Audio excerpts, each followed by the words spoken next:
Hello दोस्तों, स्वागत है आपका अपने ही यूट्यूब चैनल किस्से कहानियों की ऑडियो लाइब्रेरी पर।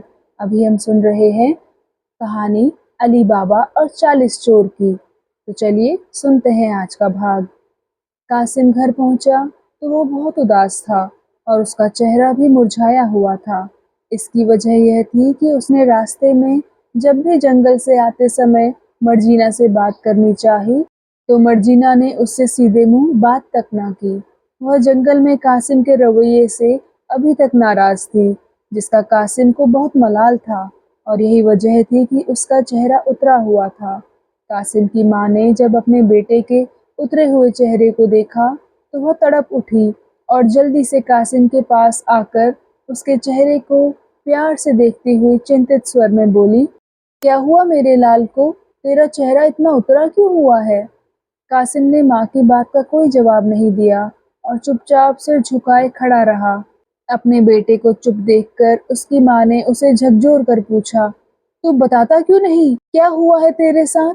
और तू कहाँ गया था इतनी देर से? कासिम ने बिना सिर उठाए धीरे से उत्तर देते हुए कहा, जंगल, मैं जंगल गया था। कासिम की माँ उसका जवाब सुनकर बुरी तरह से चौंकी और कहने लगी, क्या कहा? तू जंगल गया था? कासिम बोला, हाँ। माँ ने पूछा, क्यों? क्यों गया था तू जंगल? तुझे कितनी बार समझाया है कि जंगल में जंगली जानवर रहते हैं जो कि आदमखोर होते हैं, जरा सी देर में किसी भी आदमी को मारकर खा जाते हैं।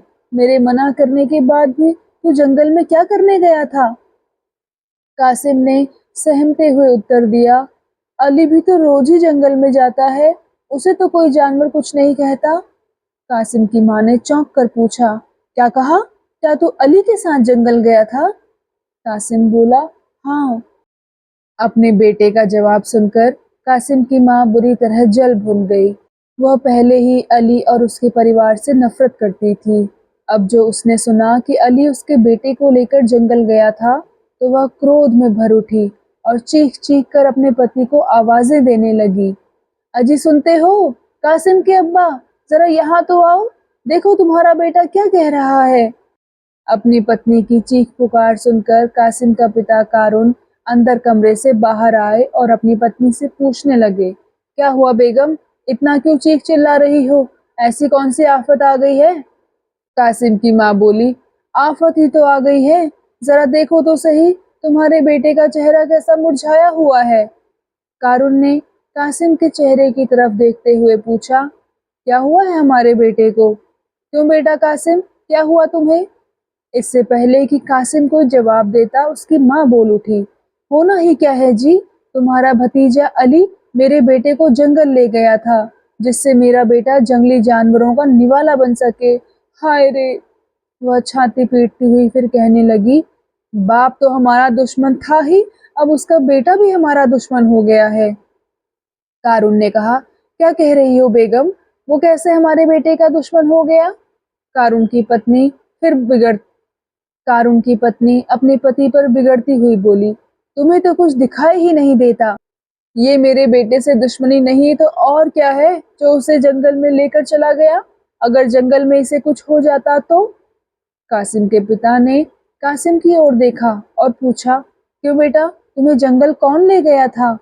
कासिम की माँ फिर सीना पीटती हुई बोली, हाय रे, इस मासूम बच्चे से क्या पूछ रहे हो? तुम्हें मेरी बात का यकीन नहीं है? कारुन ने कहा, यकीन तो है बेगम, लेकिन कासिम से भी तो पूछ लूं। बेगम ने फिर बिगड़ कर कहा, अरे फिर कुछ करते क्यों नहीं हो? खामखा अपना नाम कारून रख लिया, जबकि सारा खजाना तो तुम्हारे भाई के पास है और तुम ठहरे फक्कड़ खां। कारून ने कहा, इसी बात का तो मुझे मलाल है बेगम। उसकी पत्नी फिर बिगड़ कर बोली, खाली मलाल करने से कुछ नहीं होता, दौलत हासिल करने के लिए कुछ करना पड़ता है। अपने भाई को देख लो, कितनी सारी दौलत पर सांप बनकर बैठा है, और एक तुम हो, तुम्हारे पास तो फूटी कौड़ी भी मुश्किल से ही मिलती है। कारून ने कहा, फिक्र मत करो बेगम, बहुत जल्द हमारे पास भी बहुत सी दौलत आ जाएगी। बेगम ने अविश्वसनीय स्वर में पूछा, दौलत क्या आसमान से टपकेगी या फिर कहीं चोरी डकैती डालोगे? कारून ने कहा, ना हम कहीं डाका डालेंगे और ना ही दौलत आसमान से टपकेगी। बेगम ने पूछा, तो फिर कहाँ से आएगी? कारून बोला, बहुत जल्द भाई हारून की वो सारी दौलत हमारे कब्जे में होगी जिस पर वह सांप बना बैठा है। उसकी पत्नी ने रहस्यमयी स्वर में पूछा, और वो कैसे? तब कासिम का पिता कारून अपनी पत्नी को समझाता हुआ कहने लगा, तुम जानती हो, साल में एक बार मेरा भाई व्यापार करने के लिए विदेश में जाता है, और जब वह जाता है तो अपने घर बार की जिम्मेदारी मुझे सौंप जाता है, क्योंकि उसका बेटा अली अभी बहुत छोटा है। इस बार जब वह बाहर जाएगा तो फिर वापस नहीं आएगा, और फिर सारी दौलत हमारी होगी। उसकी बेगम ने पूछा, वापस क्यों नहीं आएगा तुम्हारा भाई? कारून बोला, इसलिए कि उसका काफिला बगदाद से आगे नहीं बढ़ने पाएगा। उससे पहले ही डाकू उसका और उसके काफिले का खात्मा कर चुके होंगे। कारून की पत्नी ने ताज्जुब से पूछा, क्या क्या कह रहे हो तुम? कारून अपने चेहरे पर क्रोध के भाव लाते हुए तेज स्वर में बोला, मैं सच कह रहा हूँ बेगम, भाई इतनी सारी दौलत पर सांप बना बैठा है, और मेरा परिवार एक एक कौड़ी के लिए तरसता है।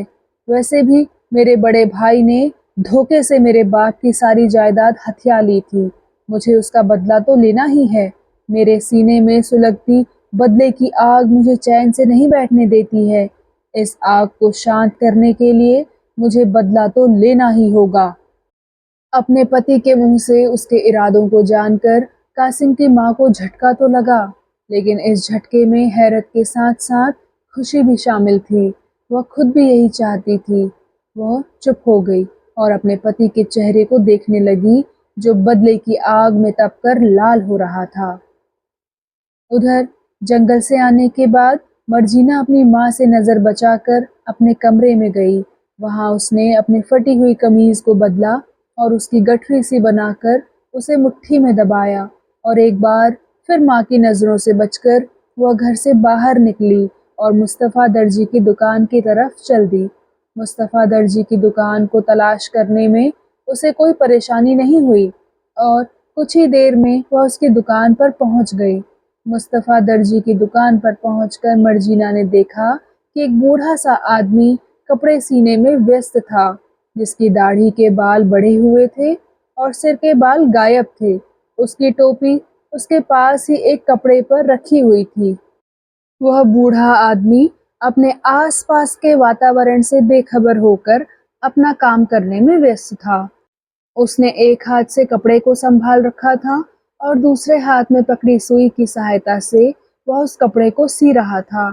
सुई उसकी 2 उंगलियों में दबी हुई थी, जबकि उसने सुई वाले हाथ के अंगूठे में अंगुश्ताना पहना हुआ था।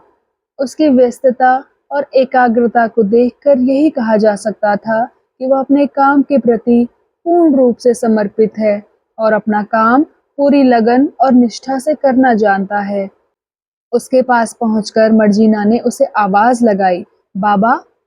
अचानक उसकी तंद्रा भंग हुई और उसने कपड़े पर से निगाह उठाकर सामने देखा तो अपने सामने एक बालिका को खड़े पाया। उसे देखकर बूढ़े दर्जी ने पूछा, कौन हो बच्ची, और यहाँ कैसे आई हो? बालिका ने उत्तर दिया, मेरा नाम मर्जीना है और मैं जंगल के संरक्षक सरदार खां की बेटी हूँ। मुस्तफ़ा दर्जी ने पूछा, और यहाँ कैसे आई हो? मर्जीना बोली, मुझे बाबा मुस्तफ़ा दर्जी से मिलना है। मुस्तफ़ा दर्जी ने कहा, हाँ बोलो, क्यों मिलना चाहती हो मुझसे?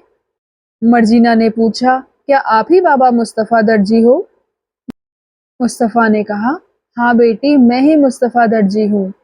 तब मर्जीना ने अपने पीछे किए हाथ को, जिसमें उसने कमीज को पकड़ा हुआ था, आगे किया और बोली, बाबा, मेरी ये कमीज जंगल में घूमते हुए एक कांटों भरे पेड़ में उलझकर फट गई है। मेरी माँ इस फटी हुई कमीज को देखेंगी तो बहुत नाराज होंगी। मैंने सुना है कि आप फटे हुए कपड़े को इस तरह से सी देते हैं कि उसे पहचानना मुश्किल हो जाता है कि वह कभी फटा भी था। बाबा मुस्तफ़ा ने कहा, दिखाओ मुझे अपनी कमीज, फिर देख कर बताता हूँ कि मैं इसमें क्या कर सकता हूँ।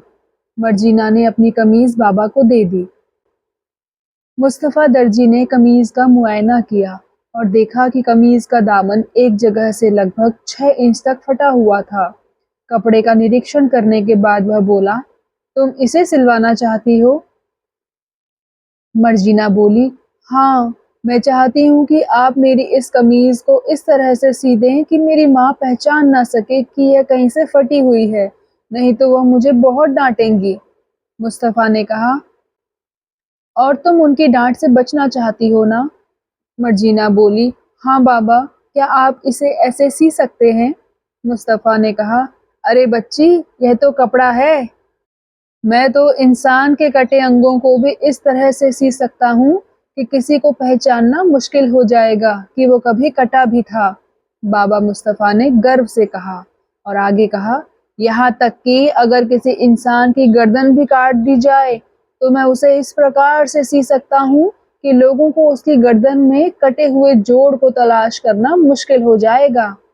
मर्जीना ने कहा, ऐसी बात है तो फिर आप इस कमीज को सीकर दिखाइए। मुस्तफा ने कहा, बैठो, अभी सीकर दिखाता हूँ। यह कहकर वह मर्जीना की कमीज को हाथ में लेकर और सुई धागा लेकर एक जगह पर बैठ गया और उस फटे हुए भाग में अपने हाथ की कारीगरी दिखाने लगा। फटी हुई कमीज को सीते समय एक बार फिर वह अपने आसपास के वातावरण से बेखबर हो गया और अपना सारा ध्यान उसी कपड़े पर केंद्रित कर दिया। कुछ ही देर बाद उसने मर्जीना की फटी हुई कमीज को सिलकर उसका मुआयना किया और फिर संतुष्ट होकर कमीज को मर्जीना की ओर बढ़ा दिया और कहा, लो अपनी कमीज देखो और बताओ कि ये कहाँ से फटी हुई थी। मर्जीना ने कमीज को हाथ में लेकर उसका निरीक्षण किया और यह देखकर वह आश्चर्यचकित रह गई कि उसे कमीज का फटा हुआ हिस्सा कहीं दिखाई ही नहीं दे रहा था। कमीज का अच्छी तरह से निरीक्षण करने के बाद मर्जीना आश्चर्यचकित स्वर में बोली, बाबा, आपने तो कमाल कर दिया। अब ये लग ही नहीं रहा कि कभी ये कमीज कहीं से फटी भी थी। मुस्तफा ने पूछा, अब तो तुम्हारी माँ नहीं डांटेगी ना? मर्जीना बोली, नहीं बाबा, अब वह कुछ नहीं कहेंगी। आप अपना मेहनताना बताइए। मुस्तफा दर्जी ने पूछा, पहले यह बताओ कि तुम सच में ही अपनी माँ की डांट से बचने के लिए कमीज सिलवाने आई थी या फिर मेरी परीक्षा लेने आई थी? मर्जीना ने पूछा, आप मुझसे ये किस लिए पूछ रहे हैं? मुस्तफा दर्जी ने कहा, इसलिए कि अगर तुम अपनी माँ की डांट से बचने के लिए यहाँ आई थी तो मेरी ओर से इसका कोई मूल्य नहीं है, तुम जा सकती हो।